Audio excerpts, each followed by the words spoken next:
I need to tell you something about Martha and Eugene's marriage before you take their advice. They've been together for 58 years, and when I asked them how they avoided drifting apart, Martha said something that made me pause. We never did. She said it like it was obvious. Like drifting and staying married were two completely separate categories. Martha is 81. Eugene is 83. They met at a church social in 1967, married 9 months later, and raised 3 daughters in the same house in suburban Ohio where they still live today. Eugene worked as an engineer in a manufacturing plant for 42 years. Martha taught elementary school until their first daughter was born, then didn't return to paid work until their youngest left for college. When you sit with them, you notice the way Eugene still refills Martha's coffee without asking, and the way Martha corrects his stories with the kind of precision that only comes from hearing them 500 times. They are genuinely in love. They are also working from a completely different rule book than you are. We're going to honor what they got right and update what time has left behind. Martha and Eugene built their marriage in an era when staying together was the moral achievement and happiness was considered optional, even frivolous. Divorce carried social stigma that could cost you your job, your church community, your standing as a respectable person. Women had fewer financial off-ramps even if they wanted them. Couples therapy wasn't normalized, it was what happened right before you gave up. Their generation measured success by duration. Ours measures it by growth. Those are not the same metric, and pretending they are is how good advice turns into gaslighting. Here's what you're going to walk away with, for specific signs that you and your partner have drifted rather than grown together, translated through both Martha and Eugene's lived experience and the psychological research that didn't exist when they needed it. Not nostalgia. Not platitudes. A framework you can actually use to tell the difference between a relationship that's quietly dying and one that's just going through a hard season. Martha didn't start our conversation by listing red flags. She started by telling me about the year Eugene's mother died. How he stopped talking for months. How she learned to interpret his silences instead of demanding words he didn't have. She thought that was the story of their survival. And it is. But it's also the story of how women of her generation were taught to translate male emotional unavailability into virtue instead of asking men to learn a second language. Both things are true. The skill saved their marriage. The system that required the skill was broken. Let me show you what I mean. Margaret and Roy Chen have been married for 61 years. They met in 1963 at a church social in Pasadena. Roy was playing guitar badly, Margaret was pretending not to notice. They raised 4 children, buried one of them, survived Roy's layoff in 1982 and Margaret's cancer diagnosis in 2009, and they will tell you, with the kind of calm that only 6 decades can produce, that the secret to their marriage is simple: you have to accept the person God gave you. Stop trying to change them. And they mean it. You can see it in the way Roy reaches for Margaret's hand before she finishes her sentences. You can see it in the way Margaret laughs at his jokes even though she's heard them all. This is not performance. This is something that was built, slowly, over a very long time. But here is what we owe them, and ourselves, before we take that advice and carry it back to our own lives. Margaret and Roy formed their belief inside a specific world. A world where divorce carried genuine social shame, where a woman's financial independence was, for most of Margaret's adult life, not a realistic option, and where the psychological language we now use to describe incompatibility, attachment styles, emotional unavailability, unmet needs, values misalignment, simply did not exist in the mainstream. Accept your partner was also, for many people in that era, a quiet instruction to survive. Not to thrive. To survive. That distinction matters more than it might seem. And that's exactly what this video is going to hold. We are going to honor what Margaret and Roy got profoundly right about acceptance, because they got a lot right, and we're going to update what modern psychology, modern gender dynamics, and modern relationship research tell us gets dangerously misread. By the end, you'll have a framework that separates the acceptance that builds love from the acceptance that slowly erases you. 5 principles, drawn from their 61 years, translated for a world they never lived in.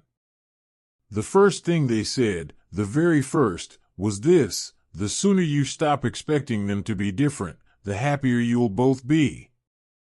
Let's start there. Martha told me they used to fight about everything in the early years. How to discipline the girls. Whether to buy the house or keep renting. Which church to attend.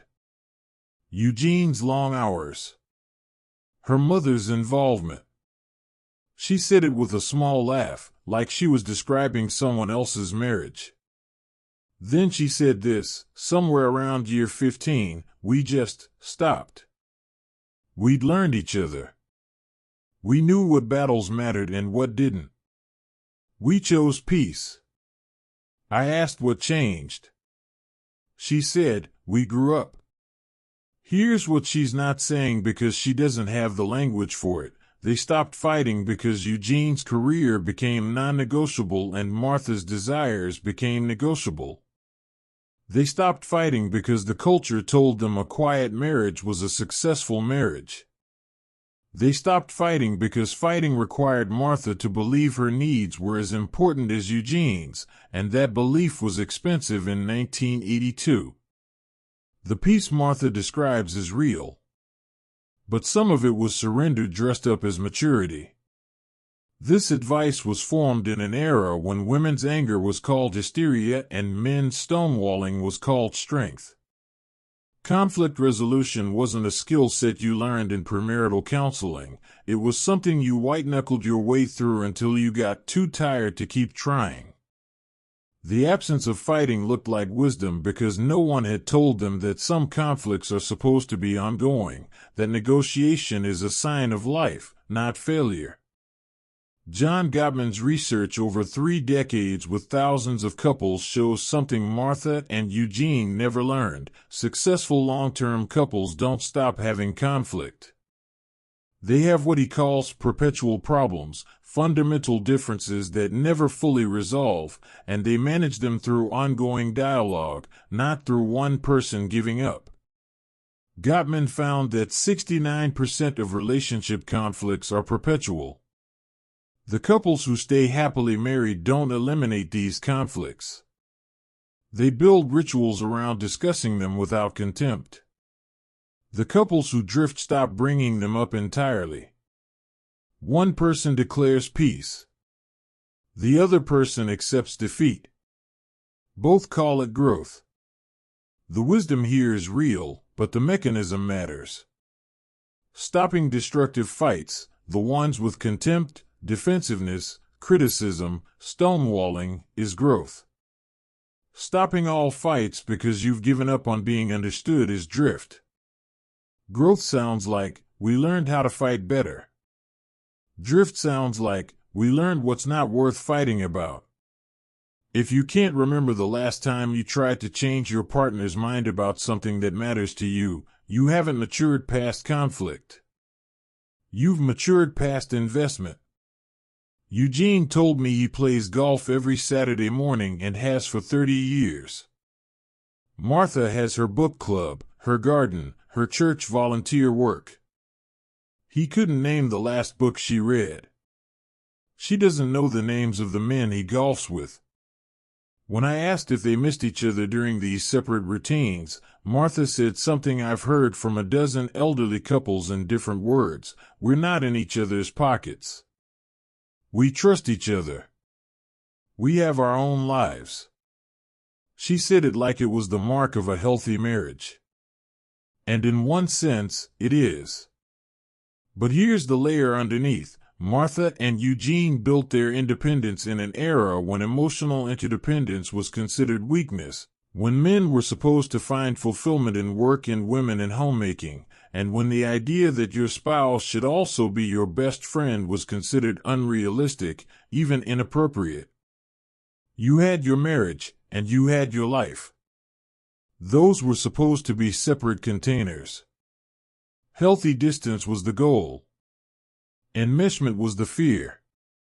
Esther Perel writes about this extensively in Mating in Captivity, the way previous generations built marriages on separateness and duty, while modern couples are attempting to build them on friendship, passion, and emotional intimacy simultaneously.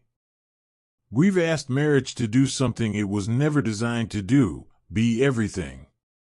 But in running away from the coldness of the 1960s marriage model, we sometimes forget that Perel's research shows the healthiest modern couples maintain both closeness and autonomy. The question isn't whether you have separate lives. It's whether those separate lives still feed the shared one. Here's the test Martha and Eugene never took. Does your independence create things you bring back to the relationship, or does it create a life you prefer to the relationship? Do you have interesting separate experiences that you're excited to tell your partner about, or do you have separate experiences because telling your partner feels like a chore? Autonomy becomes drift when you start preferring your independent life to your shared one. When you feel more yourself away from your partner than with them. When we give each other space becomes code for we've built parallel lives that rarely intersect except logistically. The updated principle, interdependence is not the same as enmeshment, and independence is not the same as health. A growing relationship creates space for both people to have individual identities that make the shared identity richer. A drifting relationship creates space because the shared identity has become empty or obligatory. If you're proud of how little you need your partner, ask yourself if you've built resilience or if you've built an exit that you just haven't taken yet. Martha interrupted Eugene 4 times during our 2-hour conversation. Not rudely, affectionately. She finished his sentences. Corrected a date here, a name there, added the detail he forgot. At one point Eugene was telling me about a trip they took to Yellowstone in 1989, and Martha said, 1991, honey. It was right after Dad died. Eugene nodded and continued the story without missing a beat. When I asked them about it afterward, Martha said, after 58 years, you know someone inside and out. I can tell you what he's going to say before he opens his mouth. She said it with pride. Like she'd earned a PhD in Eugene. Like total predictability was the prize for staying. Here's what that statement meant in 1967 and what it means now. Martha was taught that knowing your husband completely was a woman's job. That anticipating his needs, his moods, his stories, his preferences was how you proved you were a good wife.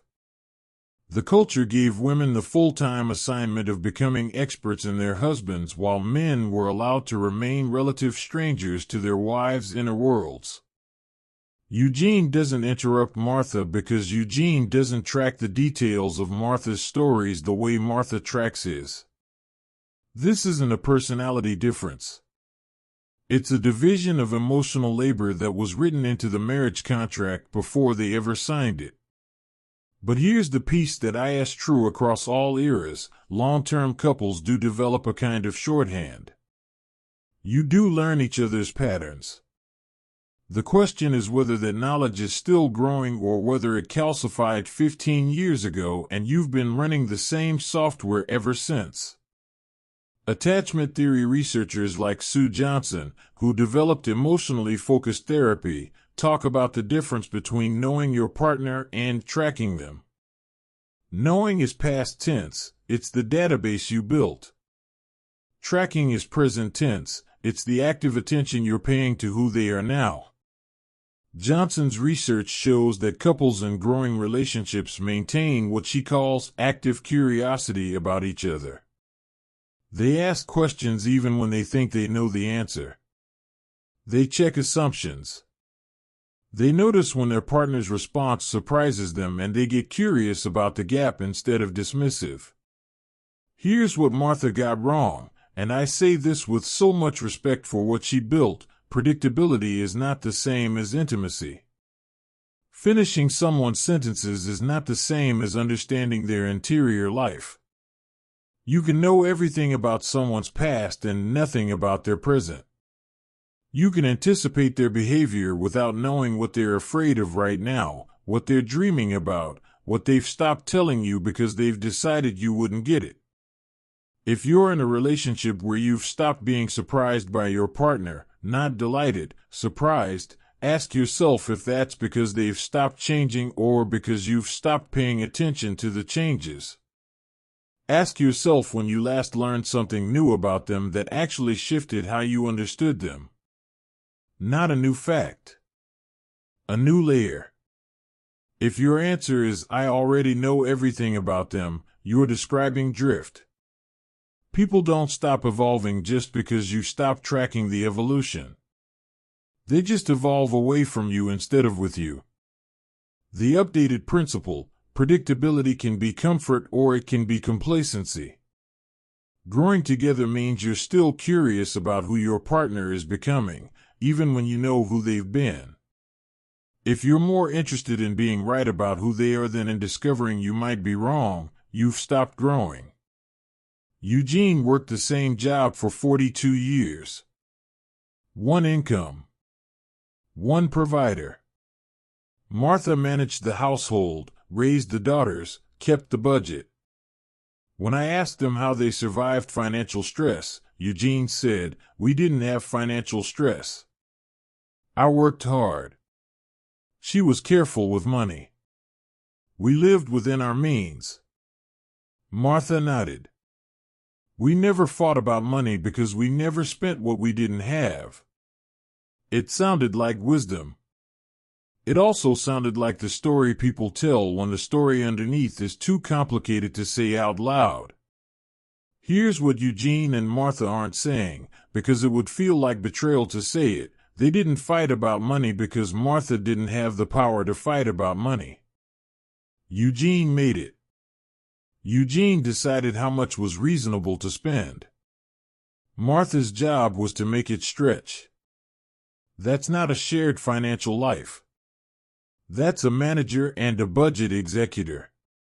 And it worked. It genuinely worked for them, because the entire economic and social structure of 1970s America was designed to make that arrangement feel natural, even righteous.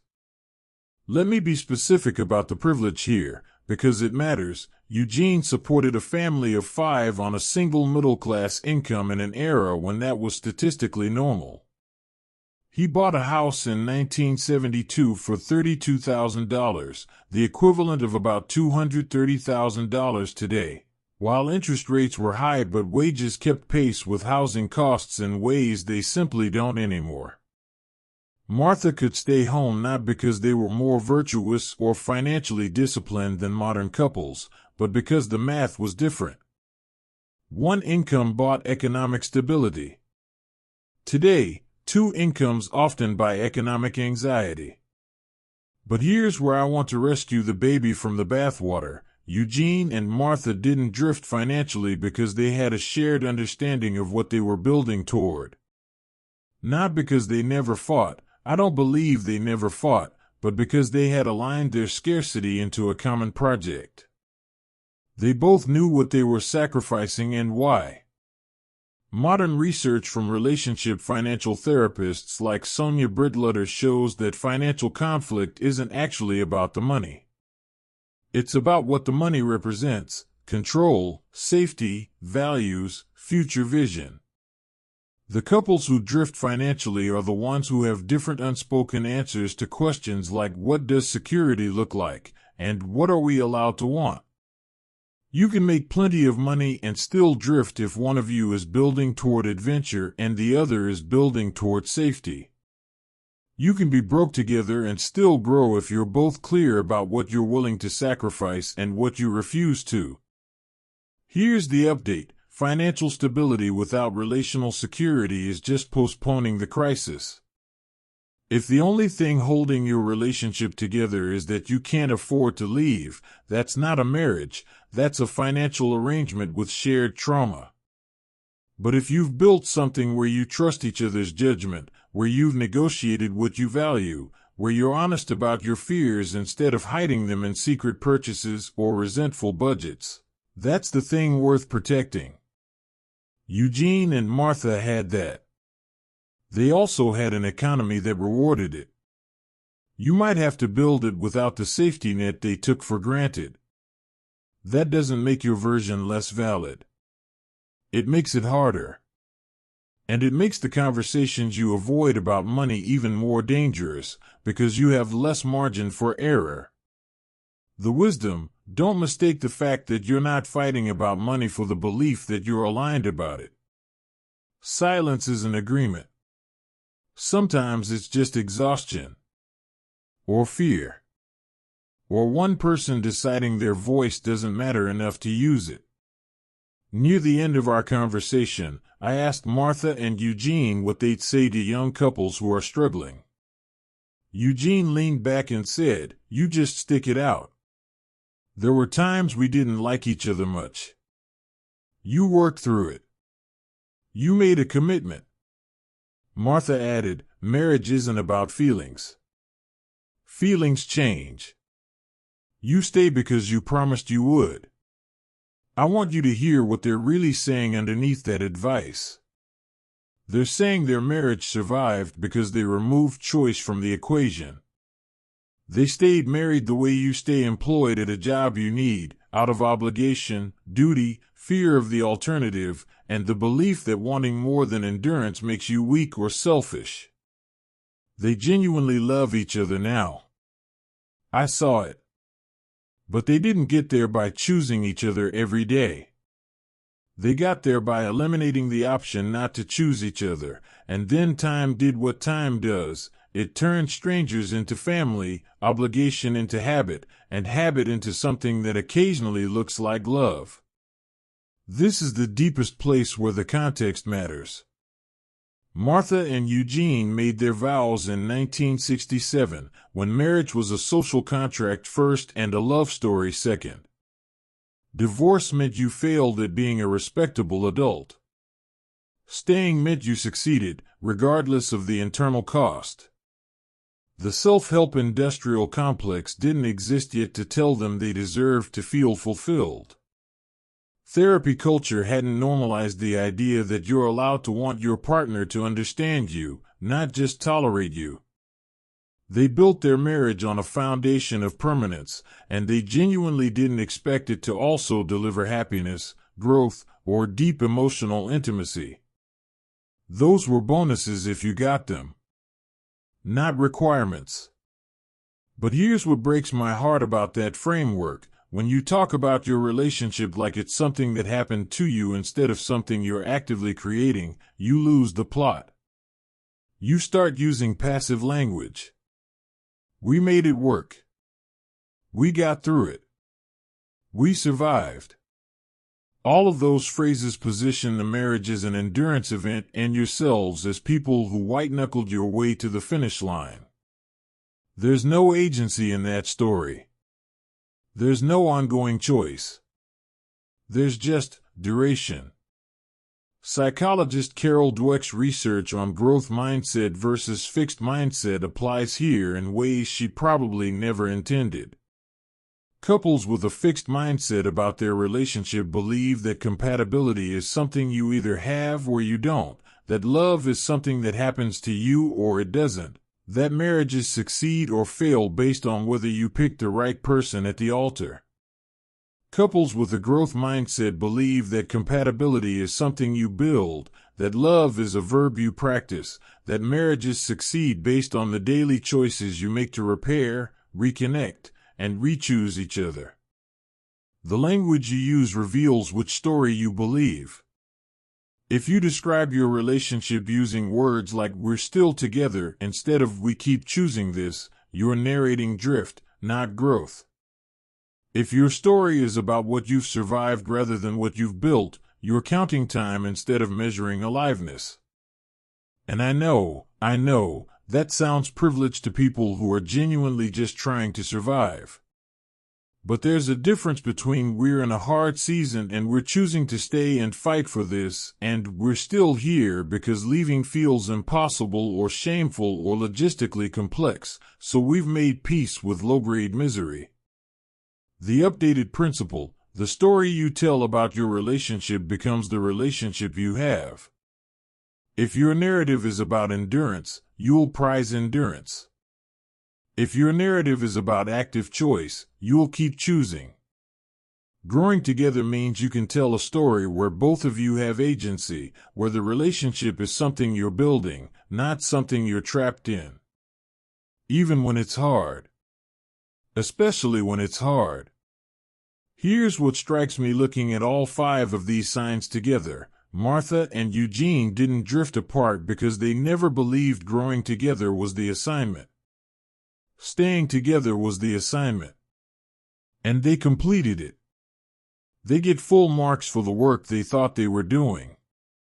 But we've changed the rubric, and we didn't tell them. Every single one of these signs, the absence of conflict, the pride in independence, the total predictability, the financial stability mistaken for emotional security, the passive language about survival, all of it was considered good marriage hygiene in 1967. You were supposed to stop fighting so much. You were supposed to have separate lives so you didn't smother each other.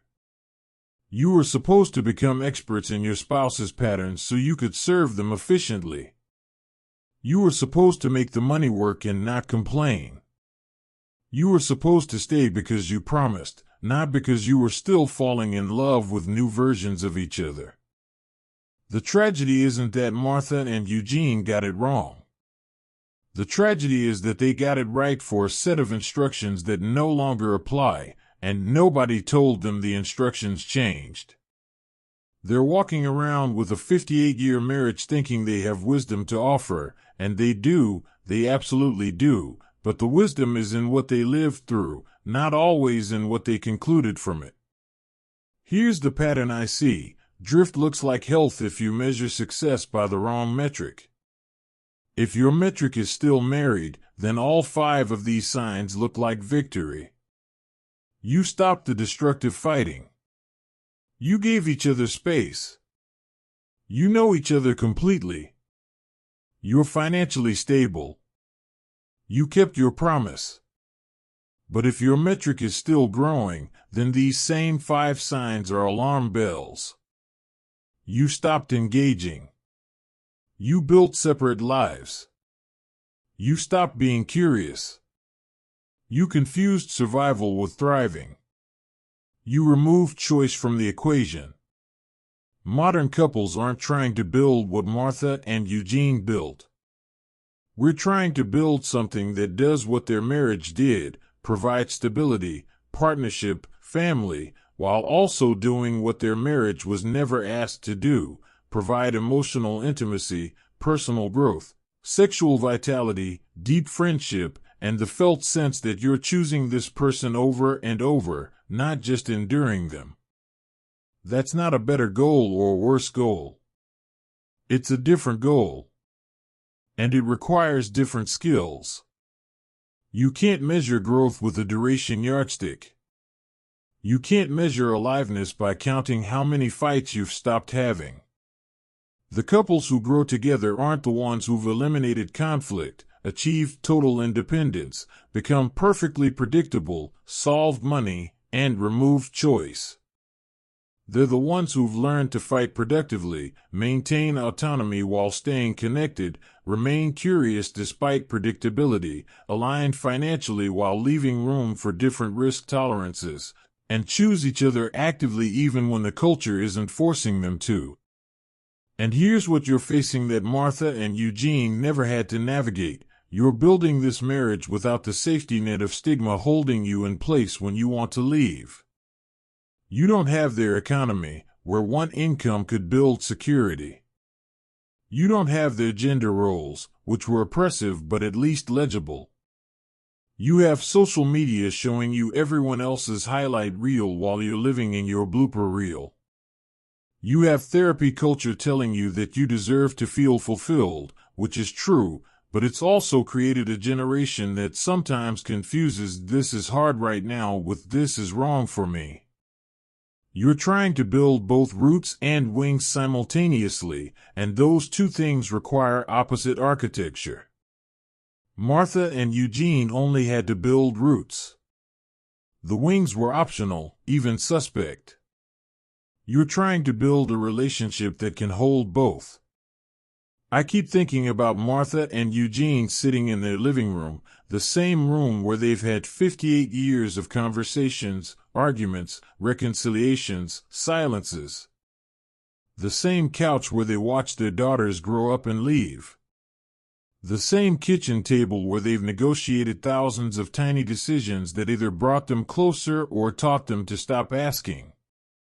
They survived something real. They built something that lasted. And the cost of pretending their world and yours are the same is that you'll try to apply 1967 rules to a 2026 relationship and wonder why you feel like you're failing at something you're actually just doing differently. But the cost of throwing their wisdom away entirely is that you'll reinvent every wheel, make every mistake fresh, and miss the things that actually are timeless: the importance of repair, the necessity of commitment during hard seasons, the reality that some version of you will have to choose your partner on days when you don't like them very much. Martha and Eugene know things you haven't learned yet. They also believe things you've had to unlearn. Both of those statements can be true at once. What their 68-year marriage represents to me is this: evidence that humans can endure almost anything if they believe they have to, and proof that endurance alone is not the same thing as flourishing. They stayed. That matters. But you're allowed to want more than staying. You're allowed to want a relationship where you're still discovering each other in year 30, where conflict means you care enough to fight for change, where independence feeds connection instead of replacing it, where you're building something together instead of just surviving something that happened to you. That's not entitlement. That's the assignment we've given modern marriage, and it's worth doing even though it's harder. If you're watching this and you recognized your own relationship in one of these signs, sit with that. Not with shame. Shame is what keeps people in drifting relationships for decades because they're too ashamed to name what's happening. Sit with it with curiosity. Which sign made your stomach drop? Which one made you defensive? That's information. That's your relationship trying to tell you something before the gap becomes too wide to cross. Here's what the updated version of these 5 signs looks like. Stop counting the absence of bad fights as evidence of health. Start asking if you're still fighting for the relationship to grow, not just fighting to be right. Stop celebrating how independent you've become. Start asking if your separate lives still make you more interesting to each other or if they're just making it easier to avoid each other. Stop being proud that you can predict everything your partner will say. Start tracking whether you're still curious about who they're becoming or if you've decided they're finished evolving. Stop confusing financial stability for relational security. Start asking if you trust each other's judgment about money or if one of you has just stopped having a voice. Stop talking about your relationship like it's something that happened to you. Start using language that includes your agency, your choice, your ongoing decision to be here. Those are the updates. Those are the translations that honor what Martha and Eugene survived while refusing to replicate what they settled for. I want to know which of these 5 signs hit you hardest and why. Not in a vague way, specifically. Which one made you realize you've been measuring the wrong thing? Which one described a pattern you've been living but didn't have language for until now? And if you have your own version of Martha and Eugene, grandparents, older relatives, longtime married couples who shaped what you think marriage is supposed to look like, tell me what they got right and what you've had to update. I want to hear those stories. The comment section for this video is where we build the collective wisdom that doesn't exist yet because we're the first generation trying to do this particular thing. If this kind of work matters to you, if you want relationship content that doesn't just make you feel something but actually makes you think differently, subscribe. I'm building a library of these translations, and you're the reason it's worth doing. Not because you need to be fixed. Because you deserve frameworks that are as complex and honest as the work you're actually doing. Here's what I keep coming back to. Every long marriage is a translation project, and some of us are working from dictionaries that were written for a different language entirely. The goal isn't to throw out the old words. It's to learn what they meant then, figure out what they mean now, and build something that honors both without being trapped by either.